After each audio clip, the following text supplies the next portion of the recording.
those with a keen eye or a sharp ear will also realise Becca's gone now from the stream. And sneezing.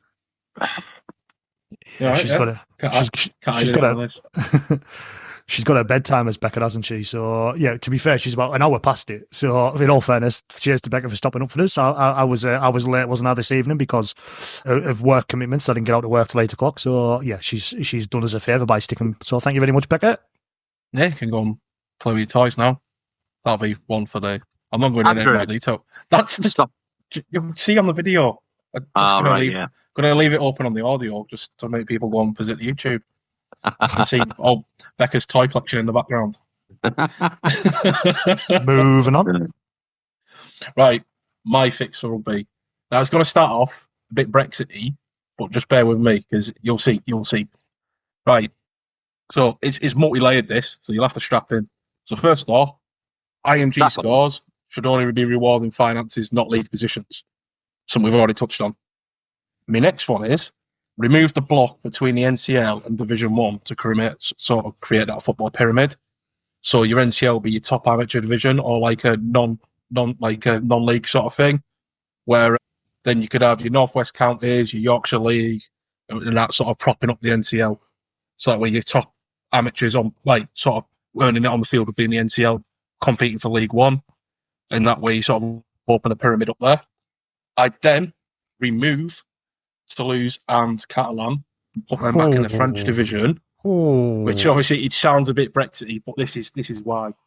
Andy Nigel Thompson. So what I'd like to see, which I think would be quite useful for sort of building up the exposure of the game, is doing like a sort of a Champions League sort of thing, where we'd have ourselves, the French division, and go and try and revive the USA division again. So it'll be your top three teams from the Super League, the top French division, and the top American division will go into this sort of Champions League. And the final and then there'll be a fourth place from each of the ones given on the back of the main cup performance. So it'll be the Challenge Cup for us. So say if the top three have already taken up that spot, it'll be the other semi-finalists who get to it, if that makes sense. Then they'd sort of do a mini Champions League game, and the top four from that would then go into the World Cup Club Challenge against Australia. And that'll be on rotation between ourselves hosting it one year, France hosting it another year, America, like they're doing in Vegas, and then Australia. So that's on rotation as well. That is how I think we'd fix Rugby League. There's quite a few points there. What was your first point? I agree with that. IMG should only be financial. Yeah, reward them. Yeah, if you're doing absolutely great, reward yourselves. But competitive action should be on the field, and promotion and relegation should be there. Yeah, so that box ticked. We've covered that one. Was your next one? Division 1? I can't see how it works. I can't. What? I can't, because I think there's a lot of clubs in NCL that aren't bothered, aren't interested. I don't think, Wafbrow, Kells, Egremont, yeah, they love playing a professional team. Occasionally, Wafbrow had a few years ago when it was a League One Cup. Could it have been 17, 18, 2017, 2018? They hosted two professional sides back to back. They had Keighley and Toulouse, which I think was Toulouse's first game back in sort of the UK game. So it'd have been 2017, I think it was. And that's when they were in. That's when they used to enter the Challenge Cup. They don't anymore. Yeah, and it's a great, Wafbrow nearly beat Keighley on what was an absolute mud bath of the pitch up there at Wafbrow, but I don't think the infrastructure is in place. Not all of the clubs. I'm not saying he couldn't at the Brow, but Egremont couldn't go up to League One. They haven't got the infrastructure. Kells couldn't go up to League One. They haven't got the infrastructure. There's a lot of teams there that just haven't got money. Going from these fixtures, help them get that infrastructure in the future. No. I love the romanticise of it, and obviously, the world looks at that English football pyramid where at any time, especially 3 o'clock on a Saturday, there's hundreds and hundreds of, there's hundreds of football matches being played. There's thousands of players playing. There's thousands of people watching, and the world looks enviously on at that English football pyramid, but I don't see that. I don't see that work. I don't see how it can work in Rugby League, especially with the way it's all set up at the minute. Dan, are you with me on that one? Yeah, well, I was just going to jump in because I've just had the opinion or a text from Paul Guerreri, and it kind of leads on to what you guys are saying slightly about the League One, the NCL thing, weirdly. I've just lost my WhatsApps. 1 second. We're doing this live. Oh. Right, let me pull it up. So, can you still hear me? Yeah. Yeah. He said he would have 14 Super League teams, 14 Championship Green teams, and then just grow out Champ 1. Now, how do you grow Champ 1 when there's 28 other teams playing above? Surely he's reiterating towards the amateur scene, possibly. He said he would evenly distribute all money to the clubs. He would bring back reserve rugby league for all of the clubs and also a 2-week break mid-season. I could go on. So I said, please do go on, Paul. And I'm waiting for him to get back to that one. That's interesting thought. I think a lot of people have thought about the 14-team structure in both divisions and growing out League One because, as we've seen over the last few years, and again, it touches on what Andy was saying, League One, in the greatest respect, it's been a bit of a nothing thing. It's just been it's been one of them, it's that league where you can grow the amateur players. Like what Whitehaven are doing now, what Working couldn't have done it for years. When you get to League One, you can filter the amateurs into the semi-professional setup. So surely it would be the same principle for the clubs like you were just talking about there, moving up from the NCL. These are all top amateur players. And I know the infrastructure is completely different, but in terms of on the field, I think they could hack it. I really could. I think a few seasons ago that might have been the case if you still had your Hemels, your Oxfords, your Scholars, your West Wales, South Wales, whichever way you want to call them. But I think League One now, with the clubs that are in there, you've got Midlands throwing money at it. You've got North Wales are now going to start throwing money at it. We're not talking millions. We're not talking daft amounts of money. But for League One, that they're throwing big money at it, and I just don't see now. I think a few years ago it probably could have been more. Maybe 10 years ago, I think, especially if you were bringing the likes of, Northampton were meant to be coming in and playing at playing at Sixfields of where Northampton football play, and that never materialised. And Oxford and the Gloucestershire All Golds were going to become Bristol and such things like that. And I think, you potentially could do that. But I think, especially as, I don't see at the minute with the current structure, I think if there's a plan there in place and the RFL were to put a plan there in place and go, right, you've got, if they come this year and say, right, in 2030, it's going to be a 14-team Super League, it's going to be a 14-team Championship, but then we're now going to accept applications for a 12-team, a 14-team League One, and you've got 4 years to build it, then I think could a Siddle do it, at the top of the NCL, a lot at the minute, could a Hunslet do it? A Hunslet Club Park, the work Hunslet Club Park side, it's now Hunslet Amateur, it's just Hunslet ARL with following their sort of merger with Hunslet Warriors. Is they're doing that? There'd have to be, I think that initially there'd have to be a lot of relaxations in terms of stadium and such things like that for them clubs to do it. And I don't know whether the appetite's there. We've talked about players wanting to make that step up to semi-professional rugby, and obviously a lot of them's done it out west this season. Is the appetite there down into Yorkshire and Lancashire to want to do that? I'm not 100% sure. I just don't see where it comes from. I love the idea of it and love it trying to expand and grow the game. I just don't see how it works in reality. Wouldn't a good example be Good? Is it Good? We're pronouncing it? Cool. They are a prime example of that. I know they're not NCL, but they've come up from their amateurs. They built this big club. I believe they're sold over 500 season tickets now. Yeah. Yes, they've got money. Yes, they're signing some proper stars as well in that team. But a lot of these stars will have a background from that club and from that league and from that area. So I think in that respect, I'm not saying it has worked because they haven't played a game yet. But from what we're seeing from their social media platforms, it's looking like it could work. And they're playing their games on a Saturday, I believe, as well. So you can have a few beers afterwards. Yeah. So, and then what was the next point, Andy? The Brexit means Brexit in Champions League. The Brexit means Brexit, but with honest intention. I think Catalan's too integrated in the game. I think Catalan's great, and I think if we are to grow and challenge as a game, you're probably not going to like what I'm saying here. I think Catalan and Toulouse should be in a 14-team Super League and have a 3-year exemption.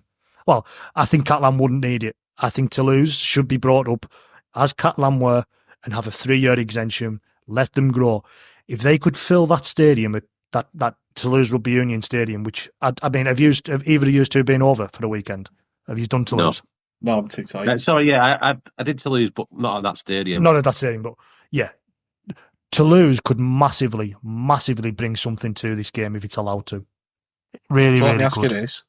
Can you name another 3 French Rugby League teams? Villeneuve, Lesignan and Pierre.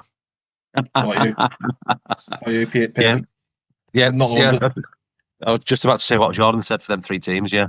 And can you name some other sort of North American Rugby League teams besides Toronto Wolfpack? Besides Toronto? Besides Toronto. Ottawa? That never got Are they still going? I couldn't North America, no. And so this is my argument here. So this is why I'm saying this is where you expand it, get these leagues under the RFL banner, get this competition under the RFL banner, and then that way the RFL's expanding its roots. You're sort of picking up more fan base from the French and American divisions as well, watching a game. Because let's be honest, the Americans, no matter what it is, they go full on with it, don't they? The lunatics. Yeah. All you got to do is look at the Super Bowl, everything like that. So straight away, you're probably going to get that sort of American sort of sprinkle on Rugby League there. When you're going there, it'll feel like an event. Is it fair to say when you were going up against, like, when the French teams are coming to, also when you come, like Toulouse come to Barrow, Haven, what fans are they bringing? And that's not a dig at their fan base. That's because they're having to do that week in, week out. That's a lot of money to spend on traveling from country to country. If it feels like an event, they've got to come in the numbers, and it'll feel this fixture actually means something. This is something different to the game, rather than we've got half a stadium here because like they'll probably all pick one fixture to come over for, and it won't be about it. It won't be a Have. It'll probably be the biggest. It'll probably be a champ. Well, probably so whatever it is, like a sort of the fixture for the grand final, whatever. No, for me, I don't think the travelling fans for a club like that it's really fair. How many Huddersfield fans will travel? How many Salford fans travel to the games in their country now? They don't bring a mass amount of away fans. I'm not picking on them clubs specifically, but I'm just using it at the top of my head. I think in terms of French rugby, right, I don't think I give it enough credit as well. I've spoke to a few fans that have travelled down over the last few years, and a lot of fans that have gone down for the weekend rather than for the game, and they've gone to union games and league games. Just in France, they turn up in their thousands. It's pretty big. It's huge. And I think it's bigger. It's bigger than what I think a lot of English fans, rugby league fans, expect.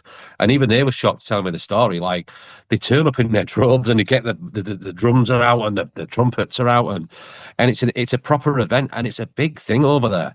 And I think if they can integrate that into English rugby league, I'm all for it. I know what you're saying. I know it's an expense and stuff, and all the things that come with it, but you credit where it's due. They grew that sport out there, probably where the English game needed use it as an example.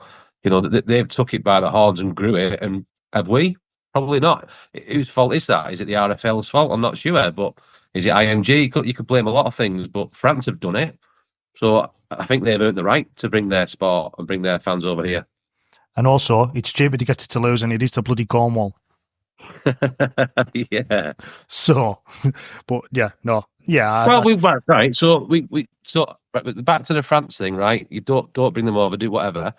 How many times have we tried with a Hemel or with a different London team or this Cornwall or anybody else down south, really? And they've had money thrown into them to help them grow, and then 100 people rock up and they sell 25 season tickets and stuff. Yet they keep throwing them hundreds of thousands of pounds to help that club develop, and it doesn't work out. They go bust. Next, try again. Just keep failing. So because it's the same thing over and over that we keep doing. Yeah. So why not expanding the game? We're throwing money at a team rather than a league. As for like the whole, if we did the sort of the Champions League thing, it puts focus on leagues instead. So like I said, you might sort of find a soft spot for a team that's not Toulouse or Catalan, or you find it sort of a second team in a North American sort of team. Like a lot of people like watching the NRL, they'll have a team that you have a soft spot for in the NRL, or with your state of origin, you'll have a side that you prefer to win, Up the You Maroons. know, and that could be the same. That could be the sort of same here. You know, like they might just go, oh yeah. Can you imagine? I'm just going. So say for example, you have a ridiculously good cup run, Whitehaven and Jordan, like a freak season. You make it to the semi-final, right? The top three of that semi-final are already the top three of the Super League. So you're now in this cup competition going against some of the best teams in the world at this point, and you get to do events that you wouldn't normally get to do week in, week out. And imagine the money that comes with that, and the TV deal that comes with that as well. It's like when Wigan football won the FA Cup all them years ago and they were playing Europa League football in the Championship, weren't they? Yeah. Yet again, I see the romantic element of it. I really do see the romantic element of a Champions League style. I mean, they tried it a few years ago. There was an Anglo-French thing which sort of fell on its face. You know, there was 2 teams involved from the Championship, 2 teams involved from France. And I don't think it helps as well that the French play winter rugby. I am right in saying that. I think I'm right in thinking that they play. It's a winter season over there compared to rugby over here. So obviously, something would have to change. Obviously, with that, like I see the romantic element of it. The RFL can't get its own backyard sorted. Never mind getting French Rugby League and US Rugby League sorted as well. Yeah, no, it's fair. But for me, that's the thing. I am going with pure rose tinted glasses and like the absolute sort of like you said there, the romance. But it's not why rugby's on its arse because there's no romance in the game anymore. It just feels sterilised. No, I don't. It's not the worst idea I've heard. Let's say that. But it's up there. One more points you got, Andrew? No, that's it for me. We'll go into Mr. Weir's fix. Mine is something I've had a rant on before, and I feel like a lot of these sort of things we're talking about is trying to build it from roots up. I feel like it's got to be roots down. I feel like the top end of the game's got to be sorted before we even consider sort of trying to work its way down. Mine is we need a proper international calendar. We need to know what is happening with England, Australia, New Zealand, Tonga, Samoa, France, Wales, Lebanon, Papua New Guinea, Cook Islands. We need to know what's happening with all these sides years in advance. Just been having a quick look. As we were talking before, you said about doing some notes, and I'm like, well, I know what I want to bring up, so let me double check. The last time there was a 4 Nations was 2016. So the last major tournament outside of a World Cup where the top nations were involved was 8 years ago. And, the Tri-Nations was there. That was 2007 before it became the 4 Nations. And yeah, there's no foresight, there's no planning. Becca mentioned it earlier on about the publicity and everything for the international games. If you can get a proper international calendar sorted, and there's rumours this season, of obviously, England or Great Britain were meant to be going to Australia. And apparently that's now changed and they're going to come over here, which would be great because the Aussies haven't been over here for a test series in God knows how long. But we're, less than 12 months away from these games being played. We've got no idea who, where, what, times, and we should be promoting the beep out of that. And we're just too busy arguing or anything like that. We need to get this international calendar sorted. What is the pinnacle of football? It's the World Cup and the European Championships, your Copa America. What's your pinnacle in your rugby unions? It's a 6 Nations. Well, the World Cup, your 6 Nations, your Rugby Championships, even the Team Internationals that go on now. There's just so many games being played. Whether, and the British Lions, the British Lions are playing next year. And I'm not a rugby union fan. I will not sit and watch a club game of rugby union. I couldn't think of anything worse than watching Harlequins versus Saracens. But every 4 years, either when the World Cup's on or the 2 years after that, in that 4-year cycle the British and Irish Lions are on, I will sit down and watch a game of rugby union because it's international. It's the pinnacle of the game. And at the moment, the NRL is trying to sell the pinnacle of the game as state of origin. But outside of Australia, New Zealand, and over here, who's interested if Queensland and New South Wales are playing each other? No one.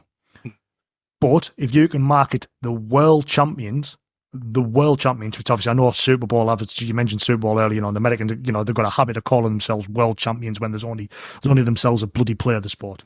But if we need to be able to market, and yet again, we're a minority sport trying to do a world game. And so you may have some issues until you can get probably some more major things in there. But I just feel like if you can get an international calendar sorted where, even then, France have dropped out of hosting the bloody next World Cup. Was it 2027, 2028, whatever it is? But there we go again. We don't even know when the bloody World Cup's meant to be. Do you know what I mean? There's no talk about, who it's going to be and such things like that. I just feel that as a game, Super League and the NRL need to get themselves together, and this International Rugby League board that is as much use as a chocolate fireguard need to get together and market and get together a proper international calendar that we can market and, get people involved. You want to, Eddie Hearn, there's talks about the Hearns getting involved. Give Eddie Hearn a Rugby League World Cup. Get him to market that, because that's where your money's going to come in, and that's what's going to bring in and secure Rugby League's future. Yeah, I got bought that part. I completely agree with it. It's even right down to Eddie Hearn. I thought when that sort of rain was floating about a few years ago, I thought, that'll be cracking. Get him in. And he has a bit of showmanship with it. He'll bring some neutral boxing fans over, to the game, and they'll either like it or they won't. They might just go, oh yeah, well, I'll give that another bash at some point. But yeah, the Hearn thing is a big thing. Look what he's done to darts. Right, darts is a prime example. It's a boring pub sport. Let's be honest. I play it on a Thursday. You watch it on Sky. My God, it gets you emotional. It's incredible what they've done to it. And pool, even snooker. Snooker's a bit boring, set in its ways. He's doing things with that sport now to jazz it up. He's getting rid of. He's just changing the rules on it and stuff, and it gets exciting to watch. He can literally take anything and make it good. If he can do it with darts, he can do it with anything. Anything.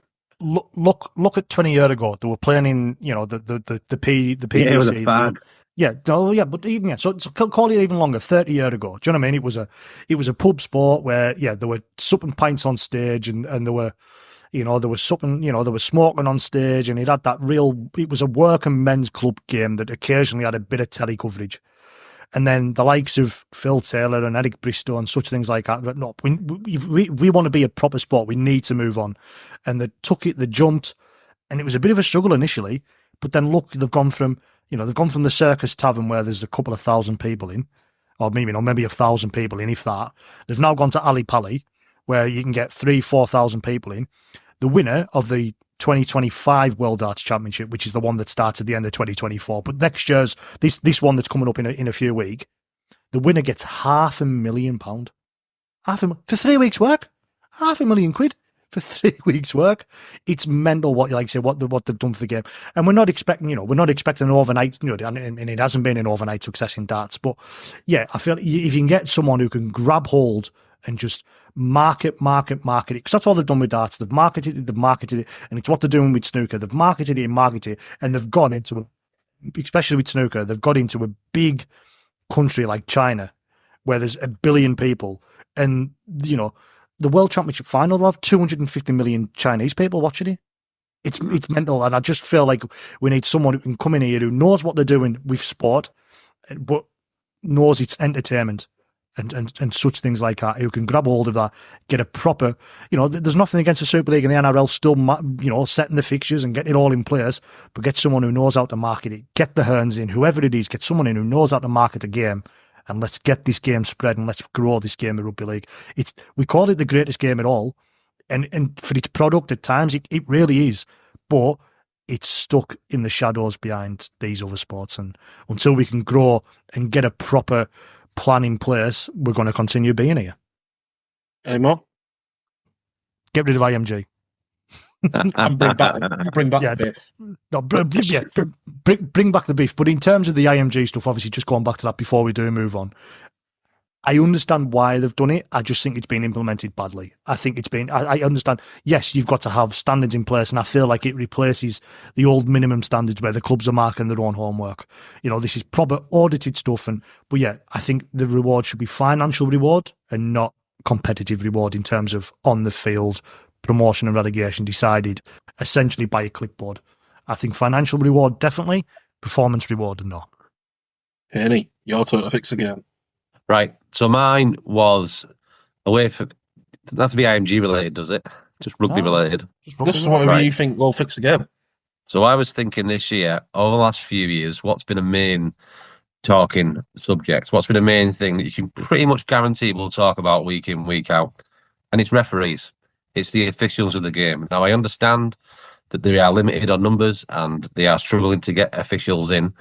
In terms of what they do on the pitch, I think a few things need to change for me until they can pick up their levels. I've heard stories, and I won't name names, of there's courses that have been put on for referees to improve, and for whatever reason, these courses have been cancelled. They don't have time for it. Move on, move on. How is a referee meant to progress and get better at his job if he can't get trained to the next level? Anyhow, so on that note, scrap the six again. Why? Because it's a matter of opinion of the referee. And if a referee can quite consistently do his job competently, then that rule shouldn't be in control of him, if that makes sense.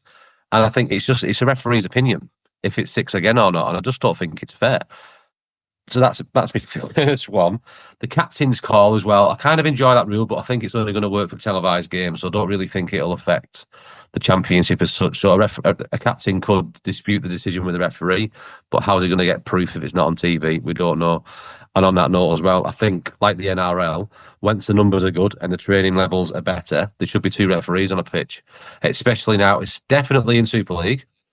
Maybe not so much in the Championship, but the game has progressed so much. We've seen over recent years when they do the World Club Challenge Cup, and we see that the British teams are matching these Australian teams and at times beating them now. Why can't we have two refs over here? What makes us different to them that we can't have two referees?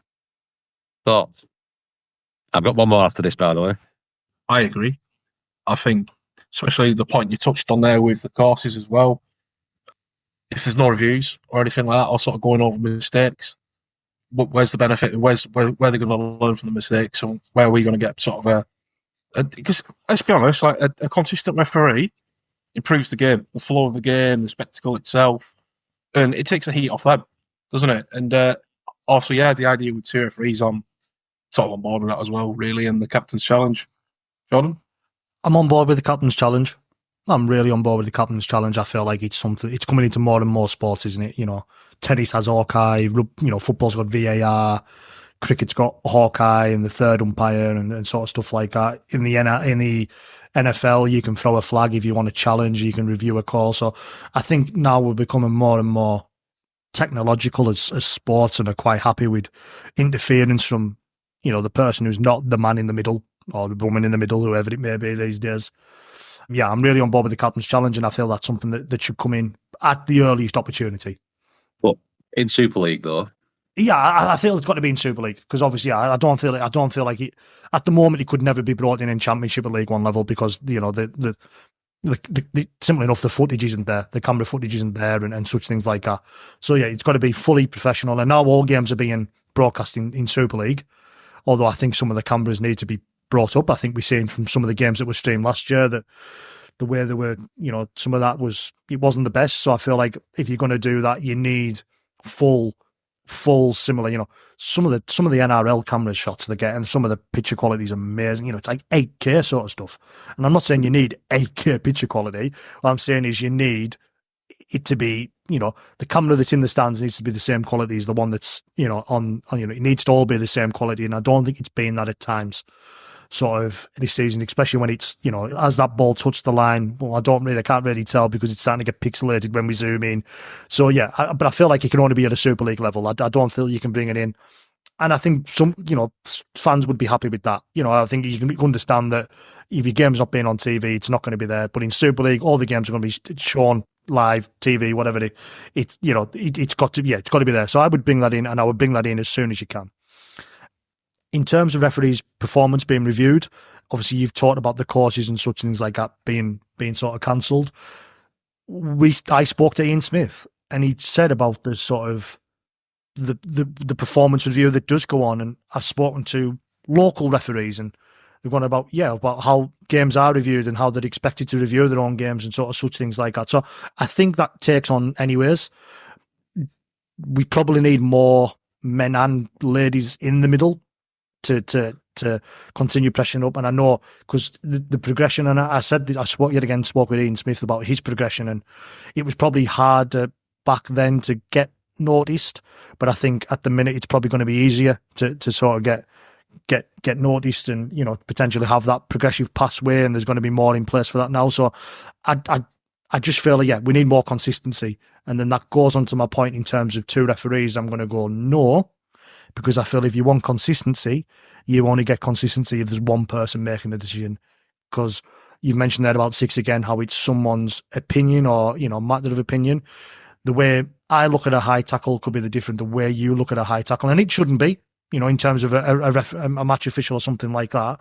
But my tolerance on certain things, for example, you know, my tolerance on offside could be, I'm happy with a foot being on the line. And yet again, these are all laws of the game, so it shouldn't be.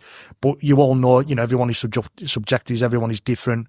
My idea of, you know, aggression or such things like that, or the way I'm going to be spoken to, could be, you know, different to what someone else is going to be. And I feel like you're not going to get that consistency if you've got 2 different officials in the middle, especially in a game as fast-paced as rugby league. Obviously, you know, in cricket and such things like that, it's obviously different, but I think the game is completely different. Where, so I think it should be down to one main person in the middle, but then that's when the captain's challenge and sort of that comes in, where you then got that there's an opportunity to review fact because it's video cameras and such things like that. That's where you're going to get your consistency, rather than, I think, from 2 officials being in the middle. Your next point, right. Dan? 2 more things to touch on. I know we're running short on time. One is, I've got a few friends that they want to get involved, because all we ever talk about is rugby league, let's be honest. But for the most part, these are football fans. And one thing they always ask me is, why do we have a grand final? Like, what's it all about? Why do we have a playoffs? Because they watch a lot of football. And I get it. From their point of view, why would you play a massive league season, win the league, and nothing's really thought of it? It's all about a playoff. It's like, well, you wouldn't see Man City, Liverpool go smash the Premier League and then go and do a playoff. I know it's worked for years in Super Bowl, and it's a very Americanized thing, and it's always been a thing in Super League. And I didn't really know how to answer it. I do think that a league winner in Super League, it isn't that they get a shield. Oh, thanks. But it's all about a grand final. And it's just a bit, I don't know. It's a good point, but I don't know how to answer it. What would you say to that? Yeah, you're big fancy trophies to the grand final. It's not for. I agree. Like, you're winning the league, it's nothing. Yeah, you could finish 3rd or 4th or whatever else, and then win the grand final, and you're the dog's bollocks. It's daft. Don't make sense. I never forget Leeds Rhinos finishing. Was it 5th, 6th? Was it twice? Did it? And then went and won. Yeah, twice won it from 5th. It's like, imagine Aston Villa winning the league last year after finishing 4th, and then to go and win the big finale. Just doesn't make sense, does it? Yeah, not bored with it. I like the grand final. I think I like the grand final. Yeah, I'm on board. I like it, but he's got a point, and I don't really know how to answer it. Yeah, I think in Super League it's got a place. I think I think now that it's been in place that long, that you couldn't just go back to a sort of a first past the post system sort of thing.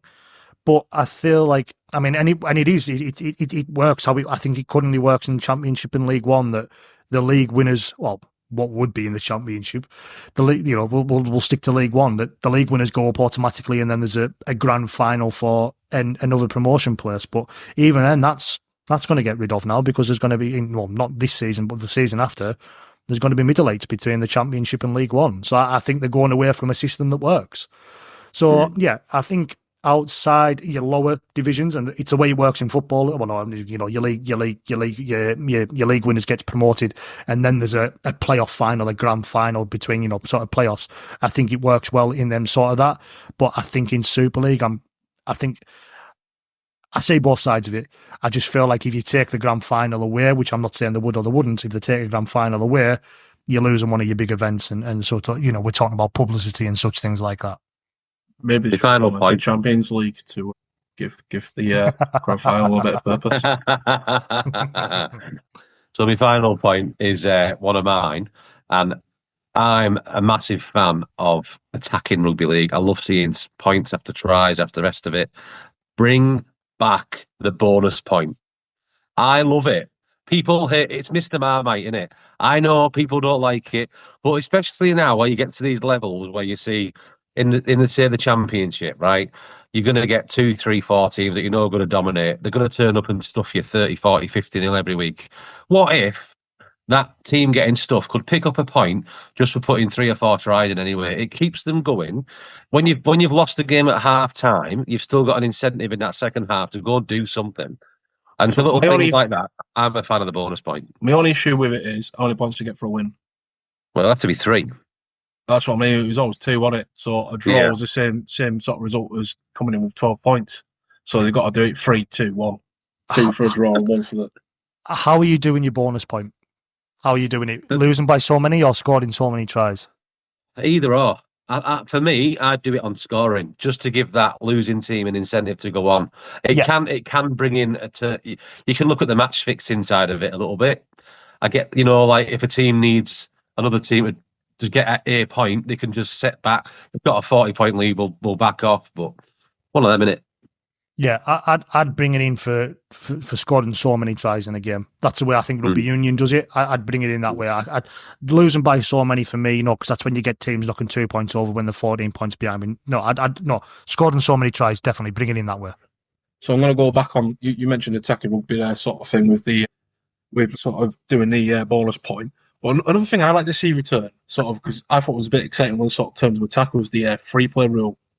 So for those who don't remember what that was, say if there was like the opposition knock on you, pick the ball up, you're seeing people sort of just pulling off all this mad stuff they wouldn't normally do. Because say if they made a mistake, did a forward pass or give the ball away on that first attempt, it just went back and it just the restart of the tackle count sort of thing. So you go back and just have a scrum instead. So I'd like to maybe see that back and just see if that brings up a bit of chaos, a bit of excitement back to the game. Yeah, I'm a big fan of that. I'd bring back the free play rule, I think. But talking about rules and laws, etc., and such things like that, it's something else that I'm not going to go too much into. But that's something else I'd sort as well. I mentioned obviously about international rugby league and an international calendar, bringing a standard set of laws. I don't see how we, as a game, especially the one that's in the nicest way possible, is as small as we are, can have 3 different sets of laws depending on where you play the game.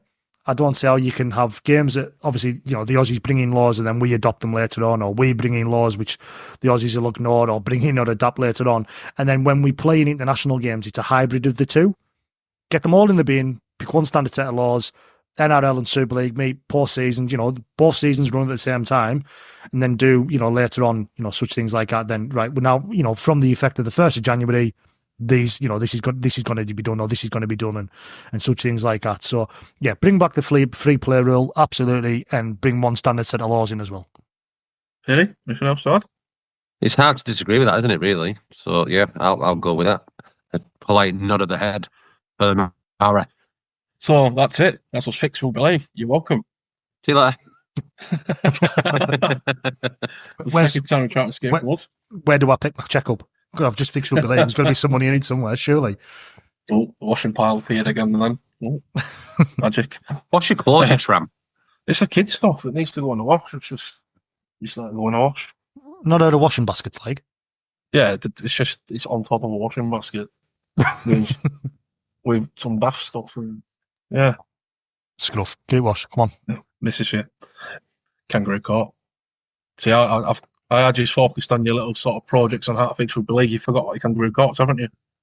Yeah. So I'm going to throw you under the bus, Dan. Kangaroo court. Go on then. What, me now? Yeah, go on. You've done your homework. Why don't you start with your kangaroo? I ain't got one. I'll have to think of something. No, you think on your feet then? My courtroom's empty. No, not having it. I'm going to put Becca Thompson in kangaroo court for having toys. Toys in a bedroom. Like a little child. There you go. Where do you think the toys belong? You'll have to watch the YouTube video to find out what toys are we referring to. Absolutely smut this, isn't it? Shocking stuff. Jordan, since Dan's copped out. He's trying to think of a reason to make me fucking shit out. No, I'm not. Salford. Oh, go on. Needing a £500,000 advance. I know if there's anyone, I shouldn't be talking about financial issues, but needing a £500,000 advance on their central distribution. I'm not particularly having a go at Salford, obviously, but I'm thinking more about the financial sides of the game, that we're looking at IMG and sort of such things like that. And obviously, that was all picked up on last year, who when the first indicative gradings come out that Newcastle, who essentially were going to the wall, were marked better than London. And Halifax, who obviously had their own financial issues, somehow improved their finance score. And then now we've got and I put this in quotation marks, so-called, because I don't want to disrespect Salford, but then you've got a so-called elite club needing a £500,000 advance on the money they're going to get for the season to ensure that they get through the off-season. And like I said, I'm put Salford up there as sort of as the kangaroo court, but I think it's just the financial state of the game that it's something that needs sorted pretty soon. And people are always going to say, well, the private businesses, they should be run better. Yeah, they probably should. But if you've got clubs going to the wall, for in terms of what was Whitehaven and Halifax's point of view, potentially going to the wall for not a lot of money. I just feel like as a game, and it's something that we come across to, that probably relates to a lot we've talked about tonight. It's the exposure, it's the publicity, it's driving people, companies, businesses, engagement to the game. That's going to help us financially in the long run.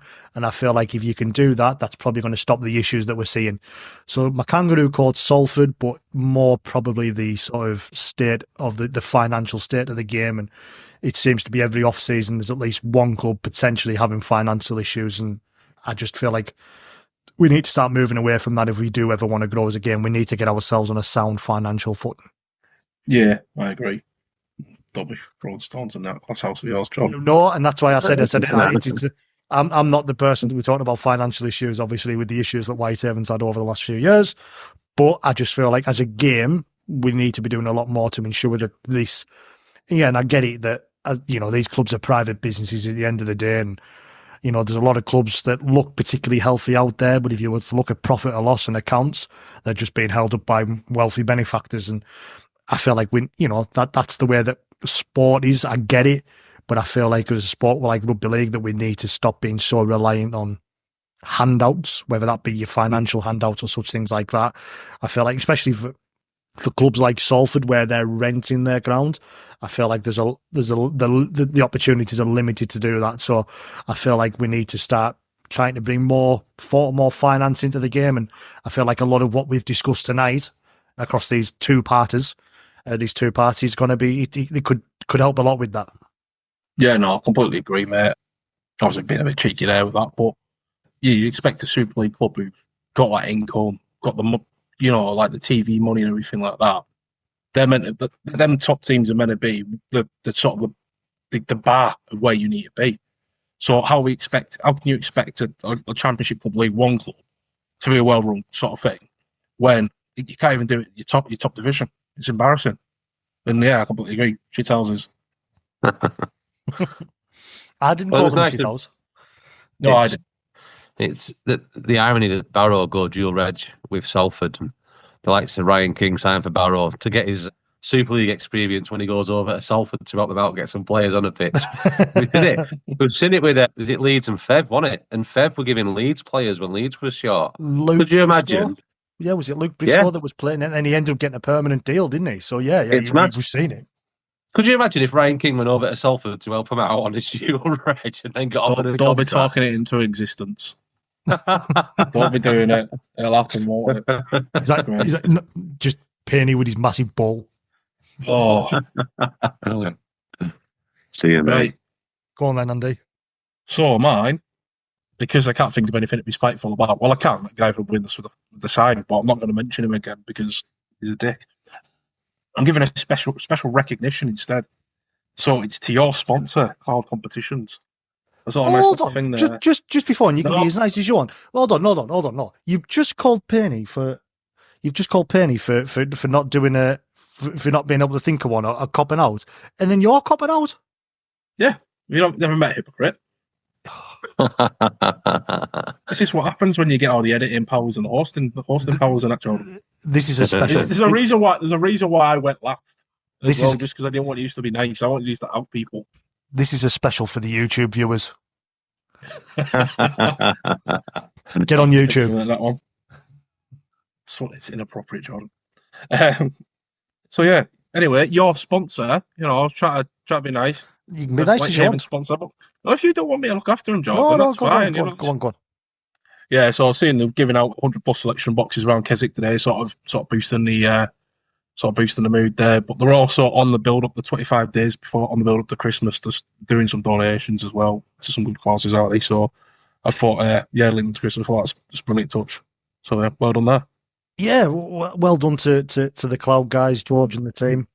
They've been a real, it's been. I mean, there's a lot of these competition sites took over the last few years. Obviously, I think it massively started during sort of COVID, didn't it? Where people were doing Facebook raffles and getting money in via PayPal, potentially when they shouldn't have been. Move on quickly.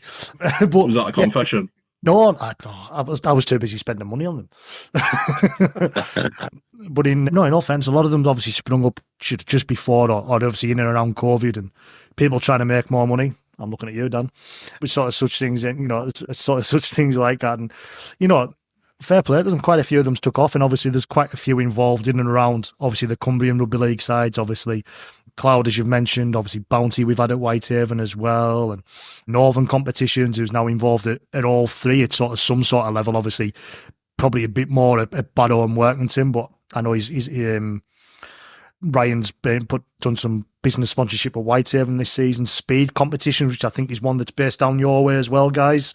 I think he's done some stuff for some sponsorship. I think he's got involved. I think it's sort of Mill and Barrow way that he's involved with James Newton, whoever's running that. So there's a lot of them, and it's good to see that. Not just Cloud, but obviously Bounty and Northern. A lot of these guys, it's about putting money back into their local communities, and I sometimes say, people always complain about Northern competitions. Oh, you're on holiday again, you're spending my money and such things like that. Well, yeah, that's how he's earning his money. Fair play to him. We crack on, do what he wants.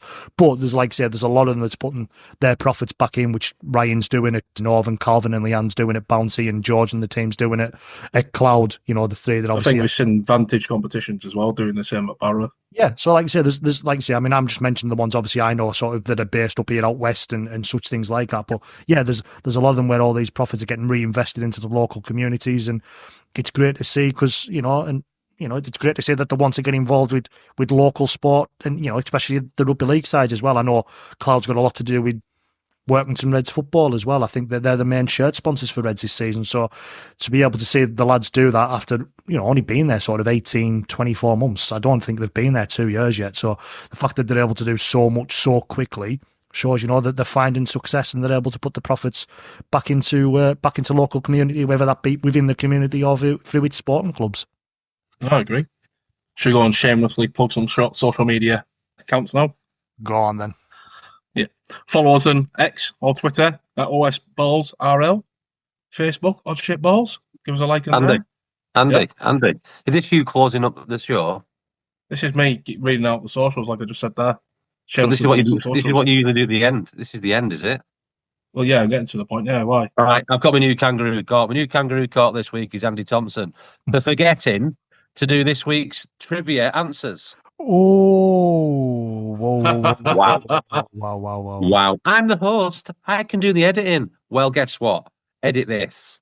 Yeah. I've got the answers to last week's trivia, which you completely forgot about. Wow. The sponsors won't be happy with that one, Andrew. So yeah, TikTok, odd shape.balls. YouTube, the Odd Shape Balls podcast. Speakpipe.com, it's Odd Shape Balls podcast. Email osbpod@hotmail.com and our website osbpod.podbean.com. Now time for some Dan Penn's trivia. Right. Answers to last week's trivia. I'm just trying to scroll through and find a question. So you've had a little paddy there. He hasn't even got it prepared. What a pointless bitch fit that was. Who captained Cumbria when they played England on the 3rd of October 2010 at the recreation ground? Now, for this one, to give the question a bit of context, I'm going to hand you over to Jordan Weir. So do you want me to give the answer first, or do you want the context first? Context. Okay, so the context. I know you know the answer. Yeah, well, yeah, and I practically nearly gave it to Andy on a plate last week, and he still didn't get it to the last second. Stop! Don't! I know you've got editing tools, so you can do what you want. But no, yeah. So the context was obviously in June 2010, 2nd of June 2010. Obviously in Whitehaven and obviously the surrounding villages and such things like that. We had the shootings. where the gunman went on and killed 12 people. One of them 12 people was Gary Purdom.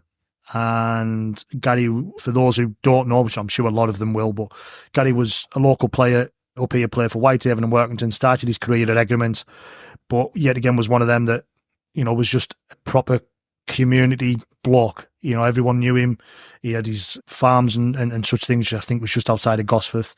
And he was in his farm one day. I think he was cutting bushes. If I'm wrong, I'm wrong. But he was, and he was one of them that was fatefully shot on that day. And it was a community at the time that was still in sort of mourning. I think sort of 10 days, 2 weeks before that, there was a bus crash that happened coming from Keswick School. And there was 2 kids lost in that day. So I remembered either the night before that. So a couple of days before, and there was some sort of balloons being let off in the memory of the two young kids who had passed away. So it was a community that was still in mourning. And then obviously this happened and major international news. And so the context was it was a memorial game played in Gary's honour.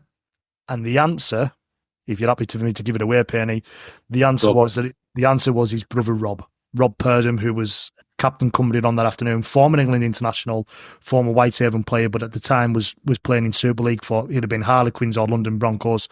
He captained Cumbria. Paul Crady's Cumbria, I believe, against England on that famous 12-all draw at the Recreation. There you go. Beautifully put that as well, Jordan. Beautiful. Yeah, I remember, mate.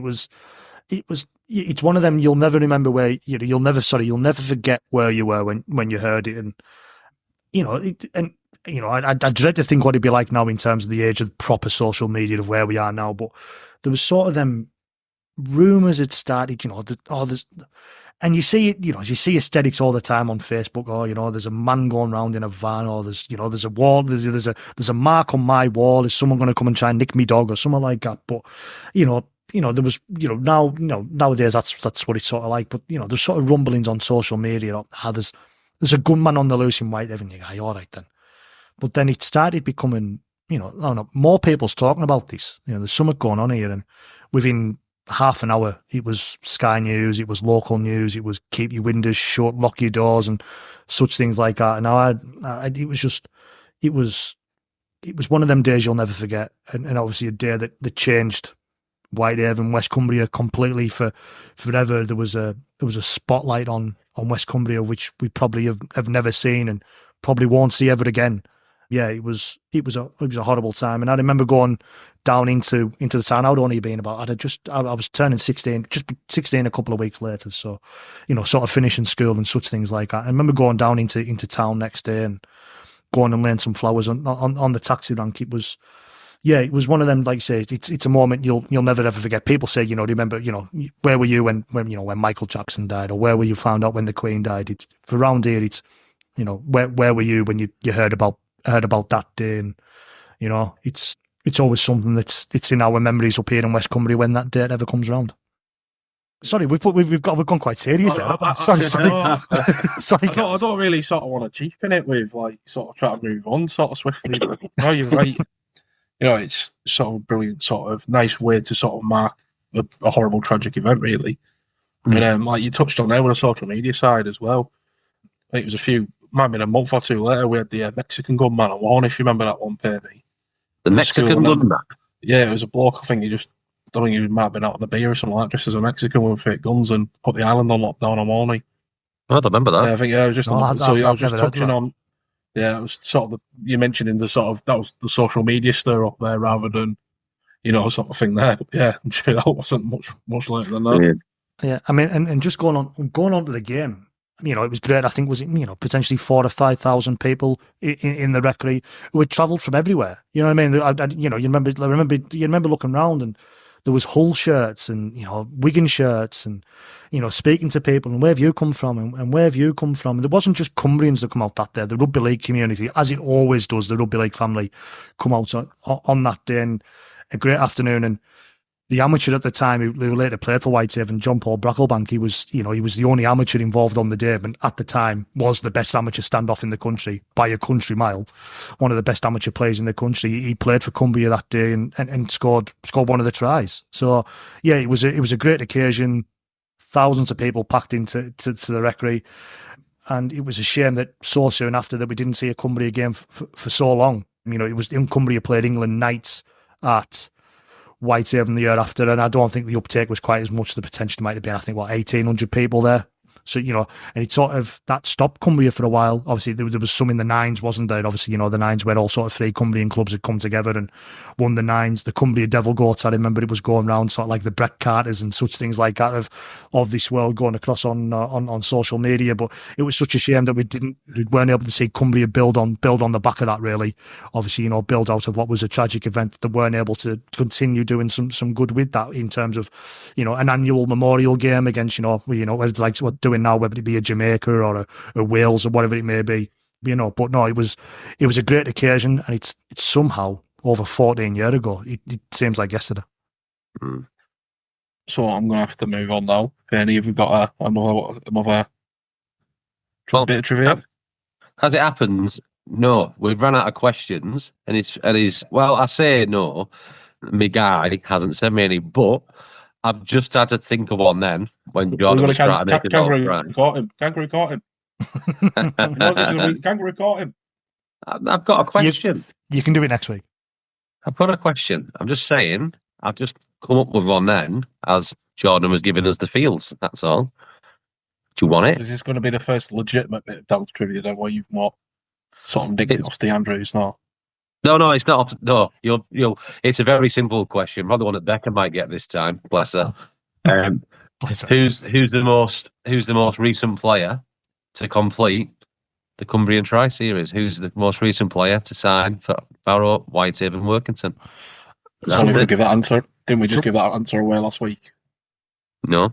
No, so are we talking players who haven't played yet? For example, then, so Rio, who's signed for Workington, doesn't count yet because he hasn't played for Workington.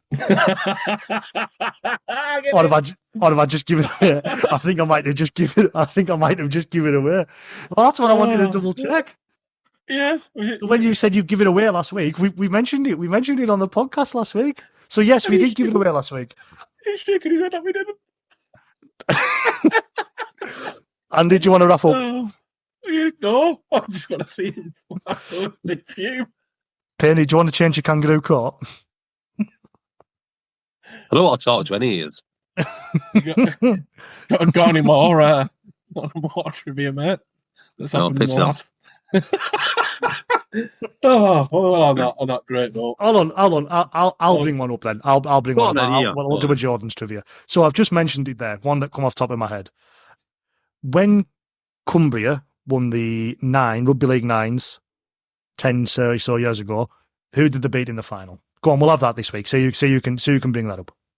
So when Cumbria won the Rugby League Nines at Headingley, which side did they beat in the final? And we'll see if we'll get any answers from that this week. Great question, Jordan. Thank you for propping up that feature that Penny half-assed after throwing a massive bitch fit. and then absolutely drops a knacker on it. And then I sort of ruined it as well, so sorry. Well, no, he ruined it by literally we just did the answer on. It came out Friday, so what was that? 3 days ago we're recording now. No. Piss poor preparation makes piss poor performance, Penny. You can remember that one. An extra bonus point for anyone that gets the right score as well, without Googling. Oof. Is that us done? Yeah, I think that's us done, mate. No, thank you for listening. Catch you next week, guys. Bye.